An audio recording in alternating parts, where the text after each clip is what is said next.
திரு G K. Nagaraj, மாநில அரசு அவர்களோட கடமையை சரியாகத்தான் செய்திருக்கிறார்கள். மத்திய அரசு இன்னும் கூடுதல் ஒத்துழைப்பை தரணும் அப்படின்னு சொல்றாரு திரு திருச்சி வேலுசாமி. உங்க பதில்? இல்ல, முழு பூசணிக்காய சோத்துல மறைக்கணும்னு சொல்லுவாங்க. தமிழக முதல்வர் போய் உடனடியா நிதி கொடுத்தாருன்னு சொன்னாரு. கள்ளக்குறிச்சியில கொத்து கொத்தா செத்து மடிந்தார்களே கள்ளச்சாராய சாவுல முதலமைச்சர் போய் பார்த்தாரா?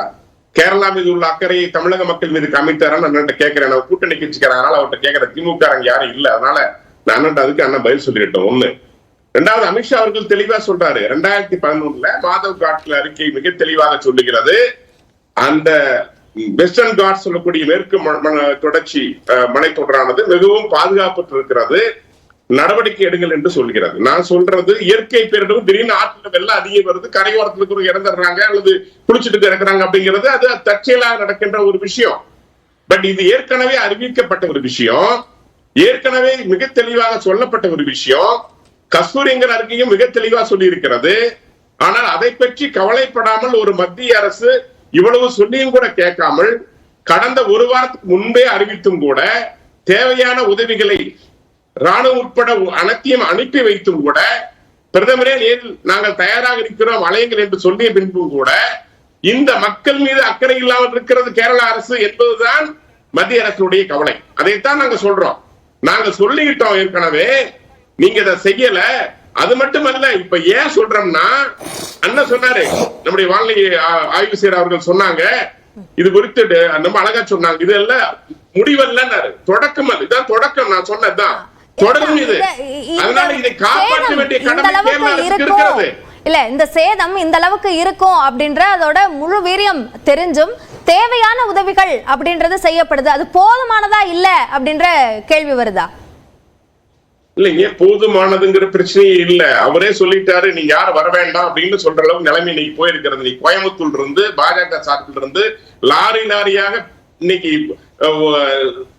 அனைத்து உதவிகளும் செய்ய தயாராக இருக்கிறார்கள், தயாராகி கொண்டிருக்கிறது. கேரளாவை பொறுத்தவரை, தமிழகத்தை பொறுத்த வரைக்கும், கோவை மக்களை பொறுத்த வரைக்கும் நாங்கள் அள்ளி கொடுக்க துயர் தூக்க நாங்கள் தயாராக இருக்கிறோம். எங்களுடைய கேள்விகளும் என்னன்னா, மாநில அரசு உரிய நடவடிக்கை எடுக்குமா? இன்னும் தொடர்ந்தால் தொடரக்கூடாது என்பது எங்கள் ஆசை. நண்பர் சொன்னாரு இது தொடரணும் அப்படிங்கிறாரு. ஏன்னா இது ஆரம்பம் தாங்கிறாரு. அப்ப மாநில அரசு என்ன நடவடிக்கை எடுக்கிறது? அதை பத்தி ஏன் பேச மாட்டேங்கிறீங்க? அமித்ஷா சொல்றாருன்னா சொல்றாரு, நடக்கும் ஐயா, தொடரும் வாய்ப்பு இருக்கிறது. இது முதல் முறை மட்டுமல்ல, நிலச்சரிவு பல முறை அதிக மழையை பெற்றிருக்கிறது. கிளவுட் பஸ்ட் பல முறை ஏற்பட்டிருக்கிறது. அதுதான் இப்பொழுது நடந்திருக்கிறது, மீண்டும் நடக்கும். எச்சரிக்கையோடு இருங்கள் என்று சொன்னால் கேரள அரசு என்ன சொல்லணும்? நாங்க இந்த நடவடிக்கை எடுக்கிறோம், இதை செய்ய போறோம், மக்களை இடம்பெற செய்ய போறோம். மக்களை ஒரு இடத்துல வச்சிருந்தாங்க, ஒரு 150 பேரை, அந்த இடமும் சேர்ந்து அடித்து செல்லப்பட்டிருக்கிறது. அப்ப அதை பற்றி அறிவில்லாமல் கேரள அரசு இருந்திருக்கிறது. அப்ப நீங்க சொல்லக்கூடாது, எச்சரிக்கை செய்யக்கூடாது. அந்த மக்களை யார் காப்பாற்றுவா? தரமான வார்த்தையா சார் திரு ஜி.கே. நாகராஜ்? அறிவில்லாதது தேவையான அறிவுன்னு சொல்றேன். நான் சொல்றேன் நாலேஜ், அறிவில்லைன்னு சொல்ல, அதை பற்றி அறிவு இருக்கணும்னு சொல்றேன். நான் அது குறித்து நாலேஜ் இருக்குன்னு சொல்றேன். அதான் அது குறித்து நாலேஜ் இருந்திருக்கணும். எந்த பகுதியில் நிலச்சரிவு ஏற்படுகிறதோ அங்கேயே நீங்க மக்கள் தங்க வச்சிருக்கீங்க. இது எப்படி மக்கள் ஒரு மாநில அரசோட விழிப்புணர்வாக இருக்க முடியும்? தங்க வச்ச இடத்திலிருந்து மக்கள் அடித்து செல்லப்பட்டிருக்கிறார்கள், மக்கள் பொதுகி கொண்டிருக்கிறார்கள். இதான் நடந்திருக்கிறது. அப்ப கேரள அரசு அந்த பகுதி ஆபத்தான பகுதி என்றும் தெரிந்தே மக்களை அங்கு தங்க வைத்திருக்கிறது என்றால் யார் பிணத்தின் மீது அரசியல் செய்கிறார்கள்? நண்பர்கள் பதில் சொல்லட்டும். அதைத்தான் அமித்ஷா சொல்றாரு, போதிய நடவடிக்கை நீங்கள் எடுக்கவில்லை. 2011 சொன்ன கமிட்டியோட அறிக்கையை நீங்கள் புறக்கணித்து விட்டீர்கள். கேட்போம் திரு ஜி.கே. நாகராஜ்.